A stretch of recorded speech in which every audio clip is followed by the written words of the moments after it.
Welcome to Classics You Slept Through's presentation of Men Without Women by Ernest Hemingway. A Canary for One. The train passed very quickly a long red stone house with a garden and 4 thick palm trees with tables under them in the shade. On the other side was the sea. Then there was a cutting through red stone and clay, and the sea was only occasionally and far below against rocks. "I bought him in Palermo," the American lady said. "We had only an hour ashore, and it was Sunday morning. The man wanted to be paid in dollars, and I gave him $1.50. He really sings very beautifully." It was very hot in the train, and it was hot in the lit salon compartment. There was no breeze came through the open window. The American lady pulled the window blind down, and there was no more sea, even occasionally. On the other side there was glass, then the corridor, then an open window, and outside the window were dusty trees and an oiled road and flat fields of grapes with gray stone hills behind them. There was smoke from many tall chimneys. Coming into Marseille, and the train slowed down and followed one track through many others into the station. The train stayed 25 minutes in the station at Marseille, and the American lady bought a copy of the Daily Mail and half a bottle of Evian water.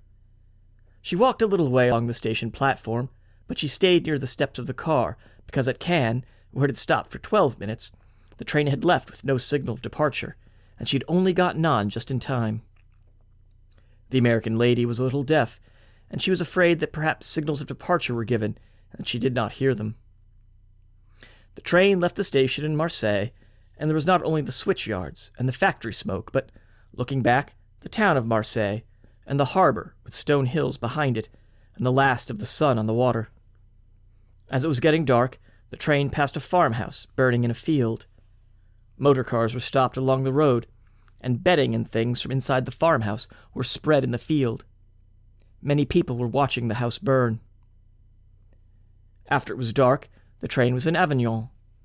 People got on and off. At the newsstand, Frenchmen, returning to Paris, bought that day's French newspapers. On the station platform were Negro soldiers. They wore brown uniforms, and were tall, and their faces shone close under the electric light. Their faces were very black, and they were too tall to stare. The train left Avignon station with the Negroes standing there. A short, white sergeant was with them. Inside the lit salon compartment, the porter had pulled down the 3 beds from inside the wall and prepared them for sleeping.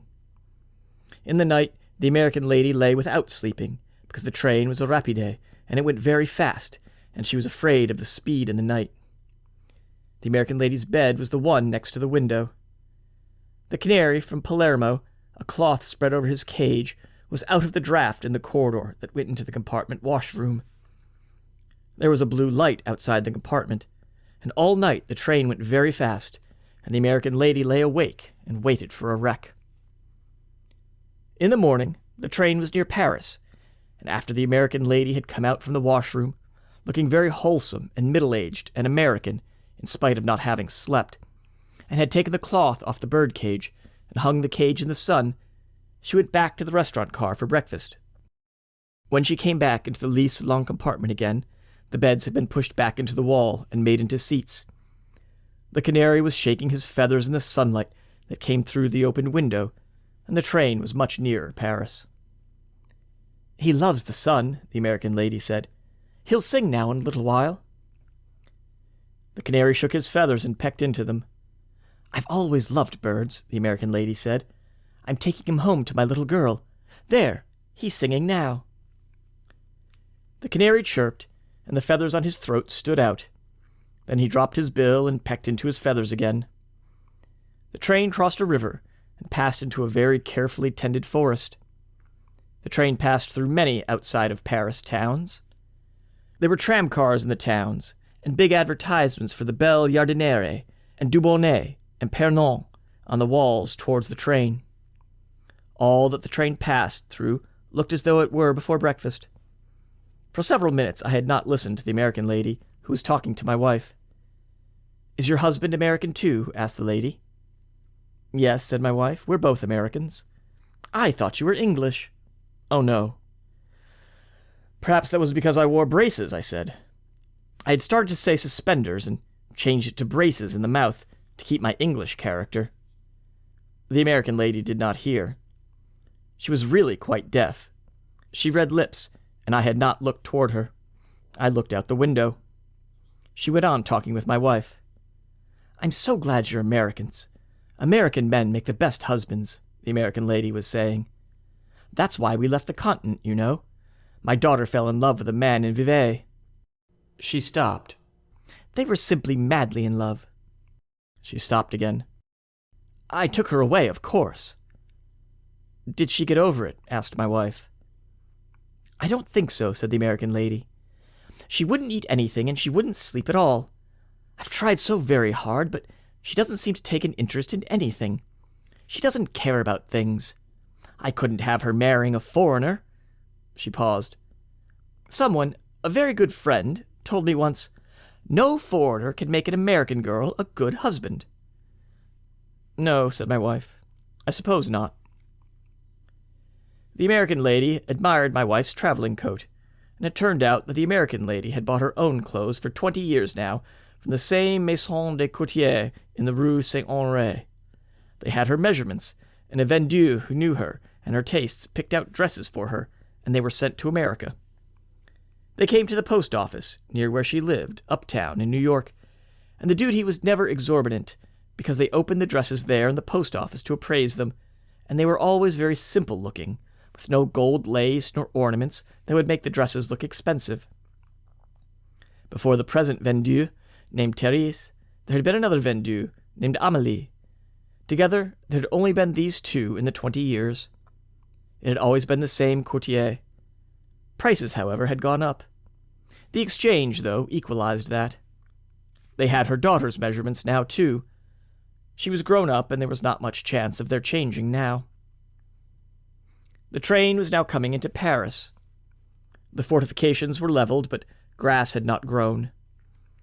There were many cars standing on tracks, brown wooden restaurant cars and brown wooden sleeping cars that would go to Italy at 5 o'clock that night, if that train still left at 5. The cars were marked Paris, Rome, and cars with seats on the roofs that went back and forth to the suburbs with, at certain hours, people in all the seats and on the roofs, if that were the way it were still done, and passing were the white walls and many windows of houses. Nothing had eaten any breakfast. "Americans make the best husbands," the American lady said to my wife. I was getting down the bags. "American men are the only men in the world to marry." "How long ago did you leave Vevey?" asked my wife. 2 years ago this fall. It's her, you know, that I'm taking the Canary to." "Was the man your daughter was in love with a Swiss?" "Yes," said the American lady. "He was from a very good family in Vevey. He was going to be an engineer. They met there in Vevey. They used to go on long walks together." "I know Vevey," said my wife. "We were there on our honeymoon." "Were you really? That must have been lovely. I had no idea, of course, that she'd fall in love with him." "It was a very lovely place," said my wife. "Yes," said the American lady. "Isn't it lovely? Where did you stop there?" "We stayed at the Trois Cournons," said my wife. "It's such a fine old hotel," said the American lady. "Yes," said my wife. "We had a very fine room, and in the fall the country was lovely." "Were you there in the fall?" "Yes," said my wife. We were passing 3 cars that had been in a wreck. They were splintered open, and the roofs sagged in. "Look," I said. "There's been a wreck." The American lady looked and saw the last car. "I was afraid of just that all night," she said. "I have terrific presentiments about things sometimes. I'll never travel on a rapide again at night. There must be other comfortable trains that don't go so fast." Then the train was in the dark of the Gare de Lyon, and then stopped, and porters came up to the windows. I handed bags through the windows, and we were out on the dim longness of the platform, and the American lady put herself in charge of one of the 3 men from Cook's, who said, "Just a moment, madame, I'll look for your name." A porter brought a truck and piled on the baggage, and my wife said goodbye, and I said goodbye to the American lady, whose name had been found by the man from Cook's on a typewritten page in a sheaf of typewritten pages which he replaced in his pocket. We followed the porter with the truck down the long cement platform beside the train. At the end was a gate, and a man took the tickets. We were returning to Paris to set up separate residences. An Alpine Idyll. It was hot coming down into the valley, even in the early morning. The sun melted the snow from the skis we were carrying and dried the wood. It was spring in the valley, but the sun was very hot. We came along the road into Galter carrying our skis and rucksacks. As we passed the churchyard, a burial was just over. I said, "Grüß Gott," to the priest as he walked past us coming out of the churchyard. The priest bowed. "It's funny a priest never speaks to you," John said. "You'd think they'd like to say, 'Grüß Gott.'" "They never answer," John said. We stopped in the road and watched the sexton shoveling in the new earth. A peasant with a black beard and high leather boots stood beside the grave. The sexton stopped shoveling and straightened his back. The peasant in the high boots took the spade from the sexton and went on filling in the grave, spreading the earth evenly as a man spreading manure in a garden. In the bright May morning, the grave filling looked unreal. I could not imagine anyone being dead. "Imagine being buried on a day like this," I said to John. "I wouldn't like it." "Well," I said, "we don't have to do it." We went on up the road, past the houses of the town, to the inn. We'd been skiing in the Silvretta for a month, and it was good to be down in the valley. In the Silvretta, the skiing had been all right, but it was spring skiing. The snow was good only in the early morning, and again in the evening. The rest of the time it was spoiled by the sun. We were both tired of the sun. You could not get away from the sun. The only shadows were made by rocks, or by the hut that was built under the protection of a rock beside a glacier. And in the shade, the sweat froze in your underclothing. You could not sit outside the hut without dark glasses. It was pleasant to be burned black, but the sun had been very tiring. You could not rest in it. I was glad to be down away from snow. It was too late in the spring to be up in the Silvretta. I was a little tired of skiing. We had stayed too long. I could taste the snow water we'd been drinking, melted off the tin roof of the hut. The taste was a part of the way I felt about skiing. I was glad there were other things besides skiing, and I was glad to be down, away from the unnatural high mountain spring, into this May morning in the valley. The innkeeper sat on the porch of the inn, his chair tipped back against the wall. Beside him sat the cook. "Ski heil," said the innkeeper. "Heil," we said, and leaned the skis against the wall and took off our packs. "How was it up above?" asked the innkeeper. "Schön. A little too much sun." "Yes, there's too much sun this time of year." The cook sat on his chair. The innkeeper went in with us and unlocked his office and brought out our mail. There was a bundle of letters and some papers. "Let's get some beer," John said. "Good. We'll drink it inside." The proprietor brought 2 bottles, and we drank them while we read the letters. "We better have some more beer," John said. A girl brought it this time. She smiled as she opened the bottles. "Many letters," she said. "Yes, many." "Prost," she said, and went out, taking the empty bottles. I'd forgotten what beer tasted like. I hadn't, John said. Up in the hut, I used to think about it a lot. "Well," I said, "we've got it now." "You oughtn't to ever do anything too long." "No, we were up there too long." "Too damn long," John said. "It's no good doing a thing too long." The sun came through the open window and shone through the beer bottles on the table. The bottles were half full. There was a little froth on the beer in the bottles. Not much, because it was very cold. It collared up when you poured it into the tall glasses. I looked out of the open window at the white road. The trees beside the road were dusty. Beyond was a green field and a stream. There were trees along the stream and a mill with a water wheel. Through the open side of the mill, I saw a long log and a saw in it, rising and falling. No one seemed to be tending it.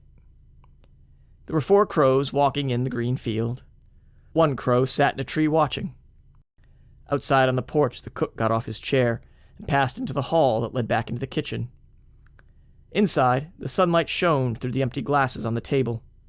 John was leaning forward with his head on his arms. Through the window, I saw 2 men come up on the front steps. They came into the drinking room. One was the bearded peasant in the high boots. The other was the sexton. They sat down at the table under the window. The girl came in and stood by their table. The peasant did not seem to see her. He sat with his hands on the table. He wore his old army clothes. There were patches on the elbows. "What will it be?" asked the sexton. The peasant did not pay any attention. "What will you drink?" "Schnapps," the peasant said. "And a 1/4 liter of red wine," the sexton told the girl. The girl brought the drinks, and the peasant drank the schnapps. He looked out of the window. The sexton watched him. John had his head forward on the table. He was asleep. The innkeeper came in and went over to the table. He spoke in dialect, and the sexton answered him. The peasant looked out of the window. The innkeeper went out of the room. The peasant stood up. He took a folded 10,000 kronen note out of a leather pocketbook and unfolded it. The girl came up. "Allez?" she said. "Allez," he said. "Let me buy the wine," the sexton said. "Allez," the peasant repeated to the girl. She put her hand in the pocket of her apron, brought it out full of coins, and counted out the change. The peasant went out the door. As soon as he was gone, the innkeeper came into the room again and spoke to the sexton. He sat down at the table. They talked in dialect. The sexton was amused. The innkeeper was disgusted. The sexton stood up from the table. He was a little man with a mustache. He leaned out of the window and looked up the road. "There he goes in," he said. "In the lowen?" "Ja." They talked again, and the innkeeper came over to our table. The innkeeper was a tall man and old. He looked at John asleep. "He's pretty tired." "Yes, we were up early." "Will you want to eat soon?" "Any time," I said. "What is there to eat?" "Anything you want. The girl will bring the eating card." The girl brought the menu. John woke up. The menu was written in ink on a card, and the card slipped into a wooden paddle. "Here's the spatzy cart," I told John. He looked at it. He was still sleepy. "Won't you have a drink with us?" I asked the innkeeper. He sat down. "Those peasants are beasts," said the innkeeper. "We saw that one at a funeral coming into town." "That was his wife." "Oh. He's a beast. All these peasants are beasts." "Well, how do you mean?" "You wouldn't believe it. You wouldn't believe what just happened about that one." "Tell me." "You wouldn't believe it," the innkeeper. "You wouldn't believe it." The innkeeper spoke to the sexton. "Franz, come over here." The sexton came, bringing his little bottle of wine and his glass. "The gentlemen are just come down from the Wiesbadener hut," the innkeeper said. We shook hands. "What will you drink?" I asked. "Nothing." Franz shook his finger. "Another 1/4 liter?" "All right." "Do you understand dialect?" the innkeeper asked. "No." "What's it all about?" John asked. "He's going to tell us about the peasant we saw filling the grave coming into town." "I can't understand it anyway," John said. "It goes too fast for me." "That peasant," the innkeeper said. "Today he brought his wife in to be buried. She died last November." "December," said the sexton. "That makes nothing. She died last December then, and he notified the commune." "December 18th, said the sexton. "Anyway, he couldn't bring her over to be buried until the snow was gone." "He lives on the other side of the Pansnaun," said the sexton, "but he belongs to this parish." "He couldn't bring her out at all?" I asked. "No, he can only come from where he lives on skis until the snow melts. So today he brought her in to be buried, and the priest, when he looked at her face, didn't want to bury her." "You go on and tell it," he said to the sexton. "Speak German, not dialect." "It was very funny with the priest," said the sexton. "In the report to the commune, she died of heart trouble. We knew she had heart trouble here. She used to faint in church sometimes. She did not come for a long time. She wasn't strong to climb. When the priest uncovered her face, he asked Oles, 'Did your wife suffer much?' No, said Oles. When I came in the house, she was dead across the bed. The priest looked at her again. He didn't like it. Well, how did her face get that way? Well, I don't know, Oles said. You'd better find out, the priest said, and put the blanket back. Oles didn't say anything. And the priest looked at him, and Oles looked back at the priest. You want to know? I must know, the priest said. This is where it's good, the innkeeper says. Listen to this. Go on, Franz. Well, says Oles, when she died, I made the report to the commune, and I put her in the shed across the top of the big wood. When I started to use the big wood, she was stiff, and I put her up against a wall. Her mouth was open, and when I came into the shed at night to cut up the big wood, I hung the lantern from it. Why did you do that? Asked the priest.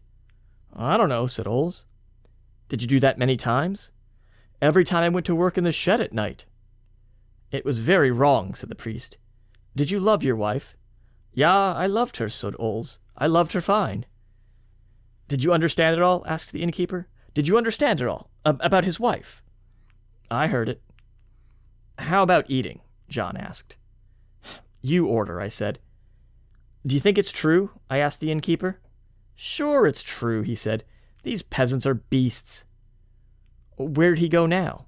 He's gone to drink at my colleague's, the Lowen. He didn't want to drink with me, said the sexton. He didn't want to drink with me after he knew about his wife, said the innkeeper. Say, said John, how about eating? All right, I said. A pursuit race. William Campbell had been in a pursuit race with a burlesque show ever since Pittsburgh.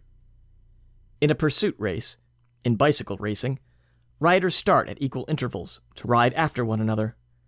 They ride very fast because the race is usually limited to a short distance, and if they slow their riding, another rider who maintains his pace will make up the space that separated them equally at the start. As soon as a rider is caught and passed, he is out of the race and must get down from his bicycle and leave the track. If none of the riders are caught, the winner of the race is the one who has gained the most distance. In most pursuit races, if there are only 2 riders, one of the riders is caught inside of 6 miles. The burlesque show caught William Campbell at Kansas City. William Campbell had hoped to hold a slight lead over the burlesque show until they reached the Pacific coast. As long as he preceded the burlesque show as an advance man, he was being paid. When the burlesque show caught up with him, he was in bed. He was in bed when the manager of the burlesque troupe came into his room, and after the manager had gone out, he decided that he may as well stay in bed.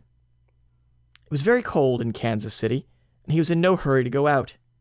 He did not like Kansas City. He reached under the bed for a bottle and drank. It made his stomach feel better. Mr. Turner, the manager of the burlesque show, had refused to drink. William Campbell's interview with Mr. Turner had been a little strange. Mr. Turner had knocked on the door. Campbell had said, "Come in." When Mr. Turner came into the room, he saw clothing on a chair, an open suitcase, a bottle on the chair beside the bed, and someone lying in the bed, completely covered by the bedclothes. "Mr. Campbell," Mr. Turner said.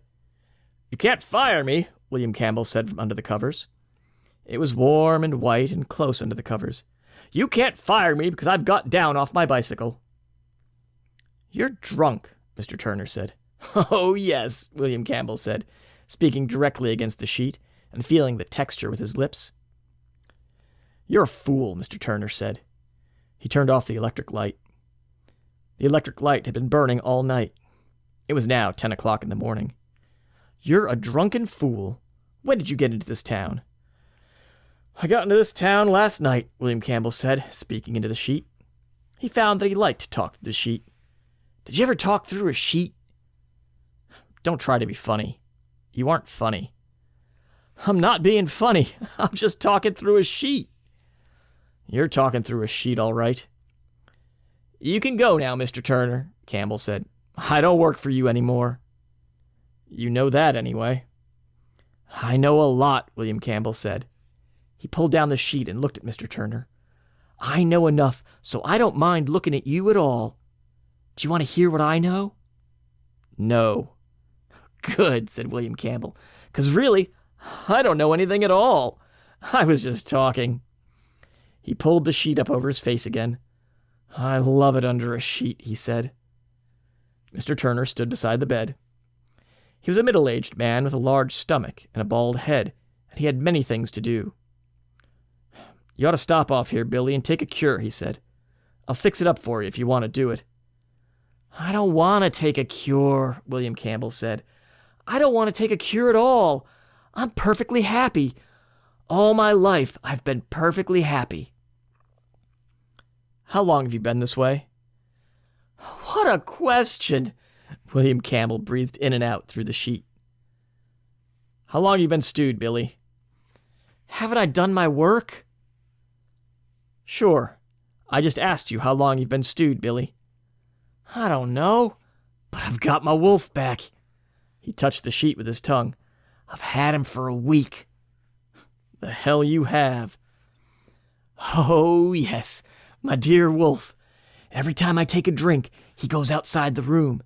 He can't stand alcohol. Poor little fellow.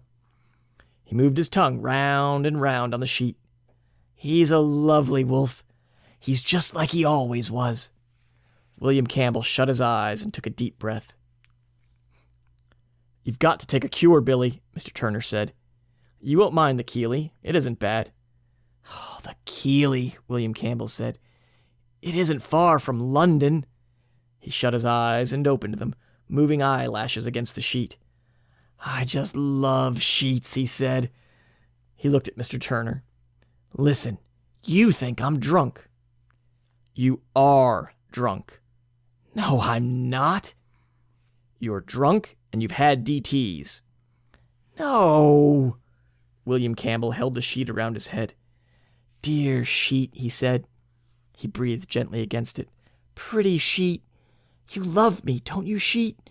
It's all in the price of the room, just like in Japan. No, he said. Listen, Billy. Dear sliding Billy, I have a surprise for you. I'm not drunk. I'm hopped up to the eyes.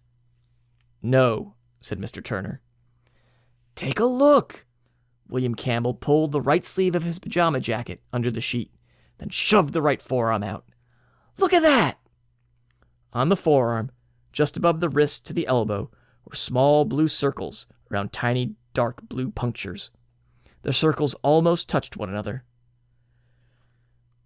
That's the new development, William Campbell said. I drink a little now once in a while, just to drive the wolf out of the room. They got a cure for that, Sliding Billy Turner said. No, William Campbell said. They haven't got a cure for anything. You can't just quit like that, Billy, Turner said. He sat on the bed. Be careful of my sheet, William Campbell said. You can't just quit at your age and take to pumping yourself full of that stuff just because you got in a jam.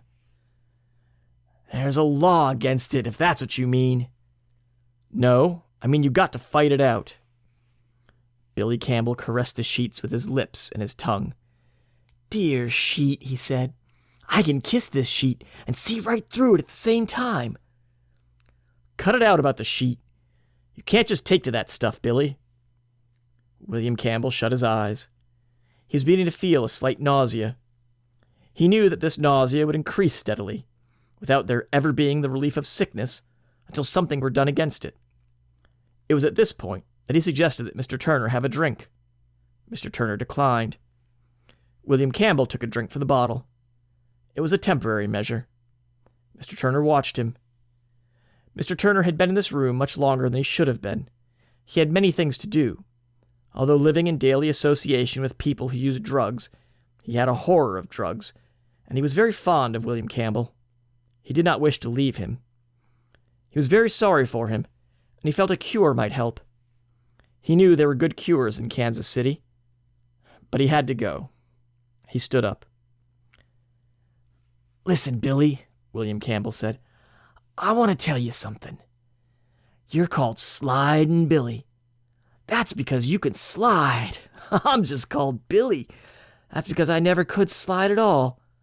I can't slide, Billy. I can't slide. It just catches. Every time I try it, it catches. He shut his eyes. I can't slide, Billy. It's awful when you can't slide. Yes, said Sliding Billy Turner. Yes, what? William Campbell looked at him. You were saying? No, said William Campbell. I wasn't saying. It must have been a mistake. You were saying about sliding. Nah, it couldn't have been about sliding. But listen, Billy, and I'll tell you a secret. Stick to sheets, Billy. I'll keep away from women and horses and... He stopped. Eagles. Billy, if you love horses, you get horse... and if you love eagles, you get eagle... He stopped and put his head under the sheet. I got to go, said Sliding Billy Turner. If you love women, you'll get a dose, William Campbell said. And if you love horses... Yes, you said that. Said what? About horses and eagles. Oh, yes. And if you love sheets... He breathed on the sheet and stroked his nose against it. I don't know about sheets, he said. I just started to love this sheet. I have to go, Mr. Turner said. I got a lot to do. Oh, that's all right, William Campbell said. Everybody's got to go. I better go. All right, you go. Are you all right, Billy? I was never so happy in my life. And you're all right? I'm fine. You go along. I'll just lie here for a little while. Around noon I'll get up. But when Mr. Turner came up to William Campbell's room at noon, William Campbell was sleeping. And as Mr. Turner was a man who knew what things in life were very valuable, he did not wake him. Today is Friday. 3 Roman soldiers are in a drinking place at 11 o'clock at night. There are barrels around the wall. Behind the wooden counter is a Hebrew wine cellar. The 3 Roman soldiers are a little cockeyed. The first Roman soldier says to the second Roman soldier, You tried the red? No, I ain't tried it. You better try it. All right, George. We'll have a round of the red. The Hebrew wine seller says, Here you are, gentlemen. You'll like that. He sets down an earthenware pitcher that he has filled from one of the casks. That's a nice little wine. The first soldier says, Have a drink of it yourself. He turns to the third Roman soldier who is leaning on a barrel. What's the matter with you? I got a gut ache. You've been drinking water. Try some of the red. I can't drink the damn stuff. It makes my gut sour. You've been out here too long. Hell, don't I know it. Say, George, can't you give this gentleman something to fix up his stomach? The Hebrew wine seller says, I got it right here. The third Roman soldier tastes the cup that the wine seller has mixed for him. The third Roman soldier says, Hey, what you put in that? Camel chips? You drink that right down, Lieutenant. That'll fix you right up. Well, I couldn't feel any worse. Take a chance on it. George fixed me up fine the other day. You were in bad shape, Lieutenant.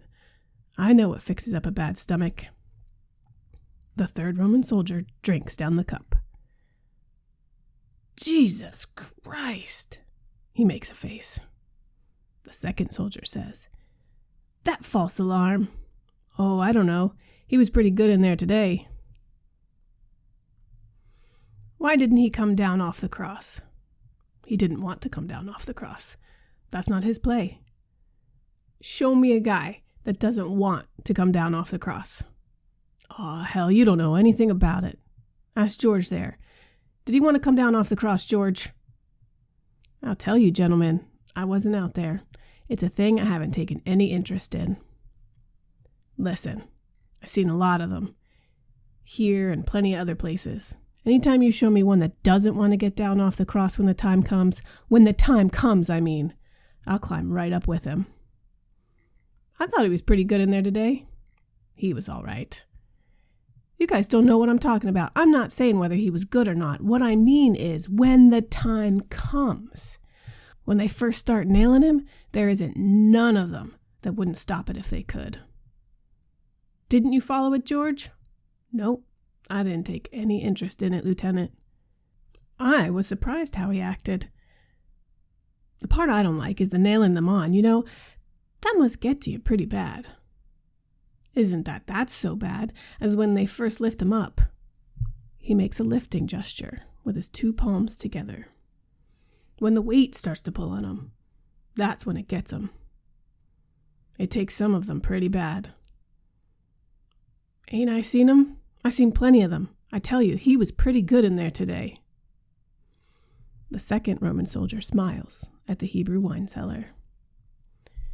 You're a regular Christer, big boy. Sure, go on and kid him, but listen while I tell you something. He was pretty good in there today. What about some more wine? The wine seller looks up expectantly. The third Roman soldier is sitting with his head down. He does not look well. I don't want any more. Just for two, George. The wine seller puts out a pitcher of wine, a size smaller than the last one. He leans forward on the wooden counter. The first Roman soldier says, You see his girl? Wasn't I standing right by her? She's a nice looker. I knew her before he did. He winks at the wine seller. I used to see her around town. She used to have a lot of stuff. He never brought her no good luck. Oh, he ain't lucky. But he looked pretty good to me in there today. What become of his gang? Oh, they faded out. Just the women stuck by him. They were a pretty yellow crowd. When they seen him go up, they didn't want any of it. The women stuck all right. Sure, they stuck all right. You see me slip the old spear into him? You'll get into trouble doing that someday. It was the least I could do for him. I tell you, he looked pretty good to me in there today. The Hebrew wine seller says, Gentlemen, you know I got to close. We'll have one more round. What's the use? This stuff don't get you anywhere. Come on, let's go. Just another round. The third Roman soldier, getting up from the barrel. No, come on.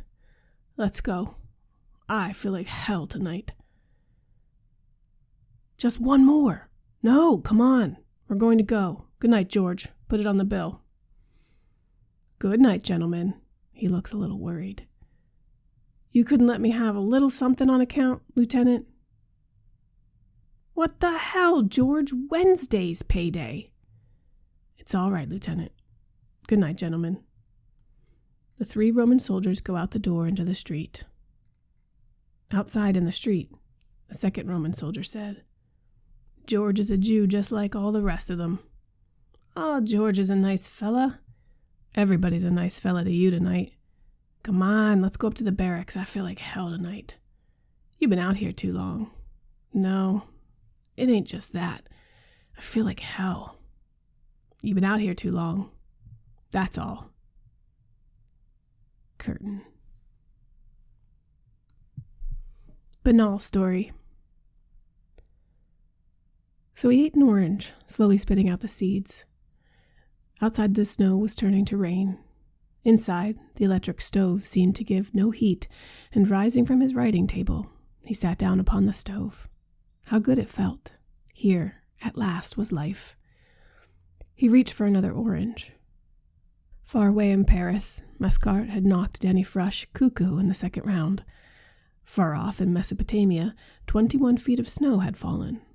Across the world in distant Australia, the English cricketers were sharpening up their wickets. There was romance. Patrons of the arts and letters have discovered The Forum, he read. It is the guide, philosopher, and friend of the thinking minority. Prize short stories. Will their authors write our bestsellers of tomorrow? You will enjoy these warm, homespun American tales, bits of real life on the open ranch, in crowded tenement or comfortable home, and all with a healthy undercurrent of humor. I must read them, he thought. He read on. Our children's children, what of them? Who of them? New means must be discovered to find room for us under the sun. Shall this be done by war, or can it be done by peaceful methods? Or will we all have to move to Canada? Our deepest convictions, will science upset them? Our civilization, is it inferior to older orders of things? And meanwhile, in the far-off dripping jungles of Yucatan, sounded the chopping of the axes of the gum choppers.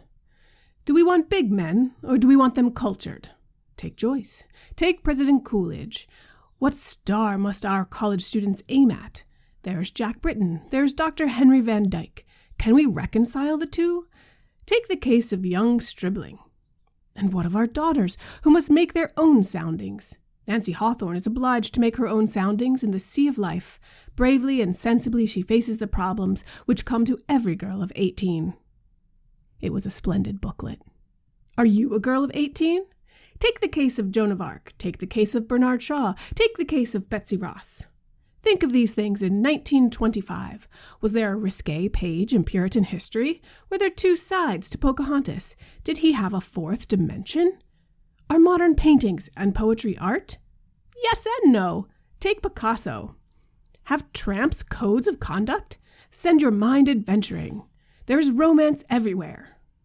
Forum writers talk to the point, are possessed of humor and wit, but they do not try to be smart and are never long-winded. Live the full life of the mind, exhilarated by new ideas, intoxicated by the romance of the unusual. He laid down the booklet. And meanwhile, stretched flat on a bed in a darkened room in his house in Triana, Manuel Garcia Mayera lay with a tube in each lung, drowning with the pneumonia. All the papers in Andalusia devoted special supplements to his death, which had been expected for some days. Men and boys bought full-length colored pictures of him to remember him by, and lost the picture they had of him in their memories by looking at the lithographs. Bullfighters were very relieved he was dead, because he did always in the bull ring the things they could only do sometimes. They all marched in the rain behind his coffin, and there were 147 bullfighters followed him out to the cemetery, where they buried him in the tomb next to Joselito. After the funeral, everyone sat in the cafes out of the rain, and many colored pictures of Mayera were sold to men who rolled them up and put them away in their pockets. Now I lay me. That night, we lay on the floor in the room and I listened to the silkworms eating. The silkworms fed in racks of mulberry leaves, and all night you could hear them eating and a dropping sound in the leaves. I myself did not want to sleep because I had been living for a long time with the knowledge that if I ever shut my eyes in the dark and let myself go, my soul would go out of my body. I had been that way for a long time, ever since I had blown up at night and felt it go out of me and go off and then come back. I tried never to think about it, but it had started to go since, in the nights, just at the moments of going off to sleep, I could only stop it by a very great effort. So while now I am fairly sure that it would not really have gone out, yet then, that summer, I was unwilling to make the experiment. I had different ways of occupying myself while I lay awake. I would think of a trout stream I had fished along when I was a boy and fish its whole length very carefully in my mind. Fishing very carefully under all the logs, all the turns of the bank, the deep holes and the clear shallow stretches, sometimes catching a trout and sometimes losing them. I would stop fishing at noon to eat my lunch, sometimes on a log over the stream, sometimes on a high bank under a tree. And I always ate my lunch very slowly and watched the stream below me while I ate. Often I ran out of bait because I would take only 10 worms with me in a tobacco tin when I started. When I had used them all, I had to find more worms, and sometimes it was very difficult digging in the bank of the stream where the cedar trees kept out the sun, and there was no grass, but only the bare, moist earth, and I often found I could find no worms. Always, though, I found some kind of bait, but one time in the swamp, I could find no bait at all and had to cut up one of the trout I had caught and use him for bait. Sometimes I found insects in the swamp meadows, in the grass or under ferns, and used them. There were beetles and insects with legs like grass stems, and grubs and old rotten logs, white grubs with brown pinching heads that would not stay on the hook and emptied into nothing in the cold water, and wood ticks under logs where sometimes I found angleworms that slipped into the ground as soon as the log was raised. Once I used a salamander from under an old log. The salamander was very small and neat and agile and a lovely color.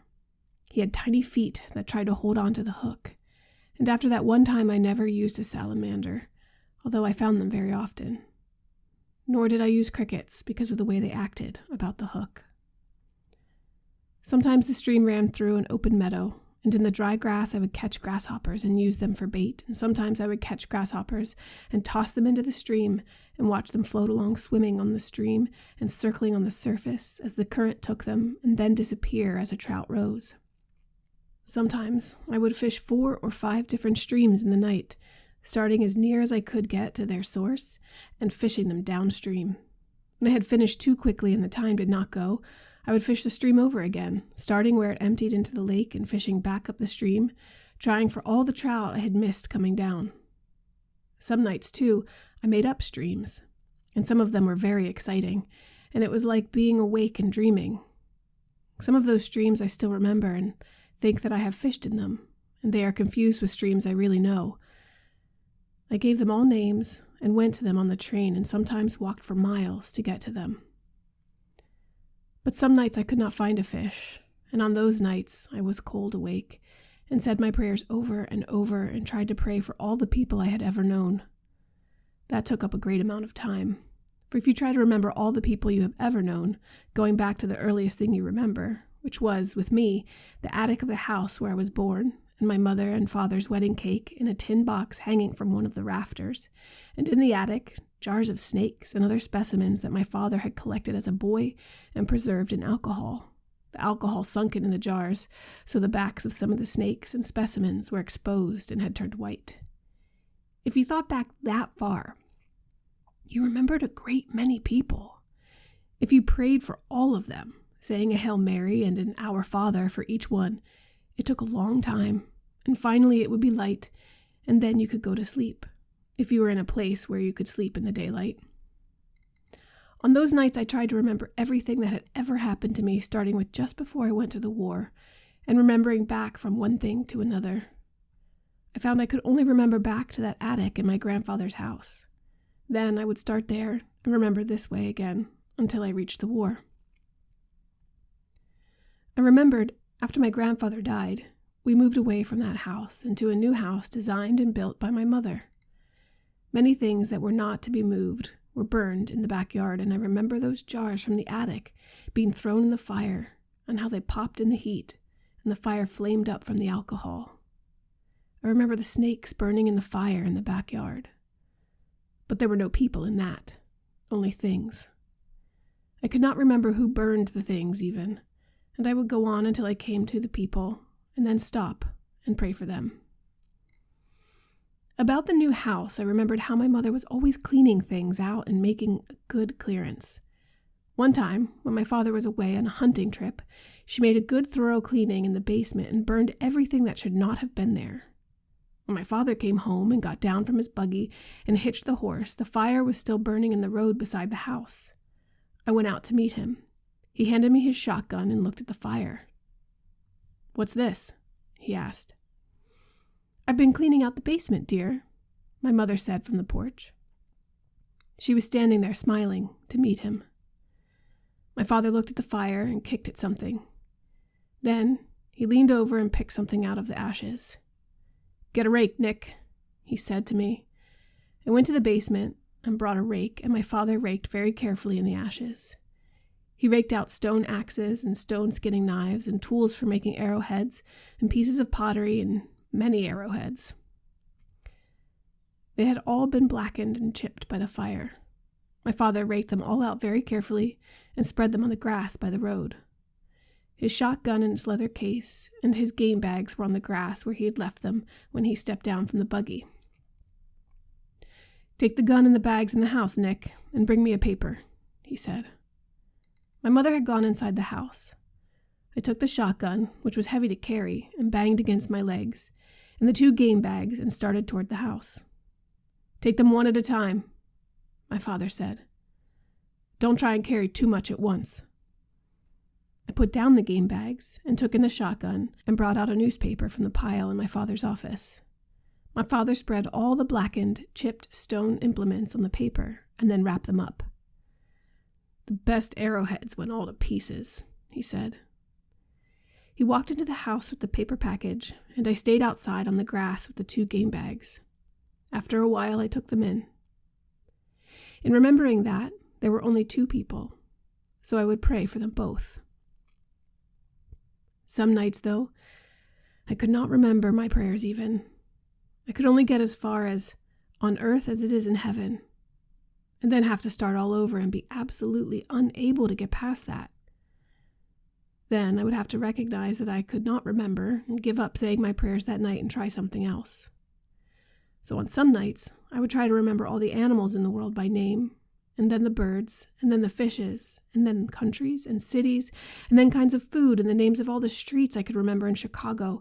And when I could not remember anything at all anymore, I would just listen. And I do not remember a night on which you could not hear things. If I could have a light, I was not afraid to sleep, because I knew my soul would only go out of me if it were dark. So of course many nights I was where I could have a light, and then I slept because I was nearly always tired and often very sleepy. And I'm sure many times, too, that I slept without knowing it, but I never slept knowing it, and on this night I listened to the silkworms. You can hear the silkworms eating very clearly in the night, and I lay with my eyes open and listened to them. There was only one other person in the room, and he was awake too. I listened to him being awake for a long time. He could not lie as quietly as I could because, perhaps, he had not had as much practice being awake. We were lying on blankets spread over straw, and when he moved, the straw was noisy, but the silkworms were not frightened by any noise we made and ate on steadily. There were noises of the night 7 kilometers behind the lines outside, but they were different from the small noises inside the room in the dark. The other man in the room tried lying quietly. Then he moved again. I moved again too, so he would know I was awake. He had lived 10 years in Chicago. I had taken him for a soldier in 1914 when he had come back to visit his family, and they had given him to me for an orderly because he spoke English. I heard him listening, so I moved again in the blankets. "Can't you sleep, Señor Tenente?" he asked. "No. I can't sleep either." "What's the matter?" "I don't know. I can't sleep." "You feel all right?" "Sure. I feel good. I just can't sleep." "You want to talk a while?" I asked. "Sure. What can you talk about in this damn place?" "This place is pretty good," I said. "Sure," he said. "It's all right."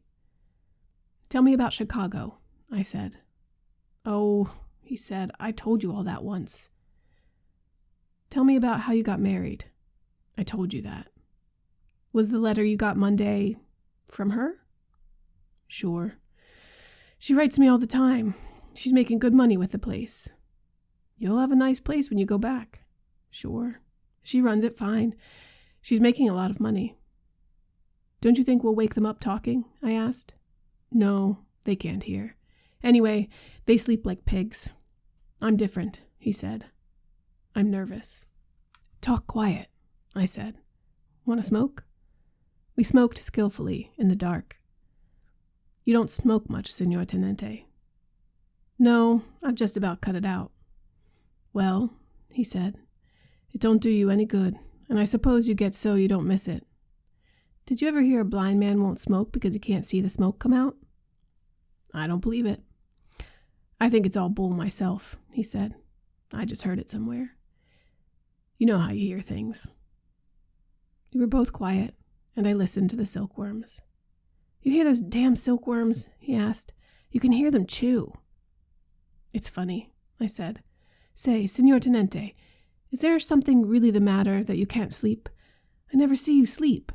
You haven't slept nights ever since I've been with you." "I don't know, John," I said. "I got in pretty bad shape along early last spring, and at night it bothers me." "Just like I am," he said. "I shouldn't have ever got into this war. I'm too nervous." "Maybe it will get better." "Say, Señor Tenente, what did you get in this war for anyway?" "I don't know, John. I wanted to, then."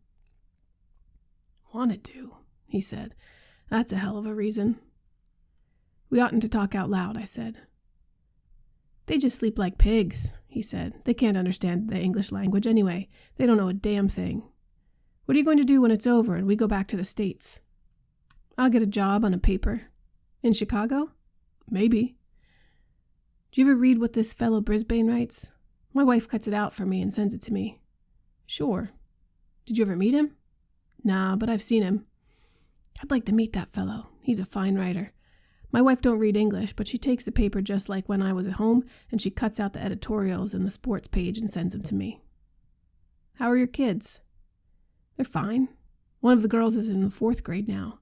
You know, Senor Tenente, if I didn't have the kids, I wouldn't be your orderly now. They'd have made me stay in the line all the time. I'm glad you've got 'em. So am I. They're fine kids, but I want a boy. 3 girls and no boy. That's a hell of a note. Why don't you try and go to sleep? No, I can't sleep now. I'm wide awake now, Senor Tenente. Say, I'm worried about you not sleeping, though. It'll be all right, John. Imagine a young fellow like you not to sleep. I'll get all right. It just takes a while. You got to get all right. A man can't get along that don't sleep. Don't you worry about anything? You got anything on your mind? No, John. I don't think so. You want to get married, Senor Tenente, then you wouldn't worry. I don't know. You ought to get married. Why don't you pick out some nice Italian girl with plenty of money? You could get anyone you want. You're young and you got good decorations and you look nice. You've been wounded a couple of times. I can't talk the language well enough. You talk it fine. To hell with talking the language. You don't have to talk to them. Marry them. I'll think about it. You know some girls, don't you? Sure. Well, you marry the one with the most money. Over here, the way they're brought up, they'll all make you a good wife. I'll think about it. Don't think about it, Senor Tenente. Do it. All right. A man ought to be married. You'll never regret it. Every man ought to be married. All right, I said. Let's try and sleep a while. All right, Senor Tenente. I'll try it again, but you remember what I said. I'll remember it, I said. Now let's sleep a while, John. All right, he said. I hope you sleep, Senor Tenente. I heard him roll in his blankets on the straw. Then he was very quiet, and I listened to him breathing regularly. Then he started to snore. I listened to him snore for a long time, and then I stopped listening to him snore and listened to the silkworms eating. They ate steadily, making a dropping in the leaves. I had a new thing to think about, and I lay in the dark with my eyes open and thought of all the girls I had ever known and what kind of wives they would make. It was a very interesting thing to think about, and for a while I killed off trout fishing and interfered with my prayers. Finally, though, I went back to trout fishing because I found that I could remember all the streams, and there was always something new about them, while the girls, after I'd thought about them a few minutes, blurred. And I could not call them into my mind, and finally they all blurred and all became rather the same, and I gave up thinking about them almost altogether. But I kept on with my prayers, and I prayed very often for John in the nights, and his class was removed from active service before the October offensive. I was glad he was not there, because he would have been a great worry to me. He came to the hospital in Milan to see me several months after, and was very disappointed that I had not yet married. And I know he would feel very badly if he knew that, so far, I have never married. He was going back to America, and he was very certain about marriage, and knew it would fix up everything. And that concludes Classics You Slept Through's reading of Men Without Women by Ernest Hemingway. Join us for our next book discussion when we talk about these final stories.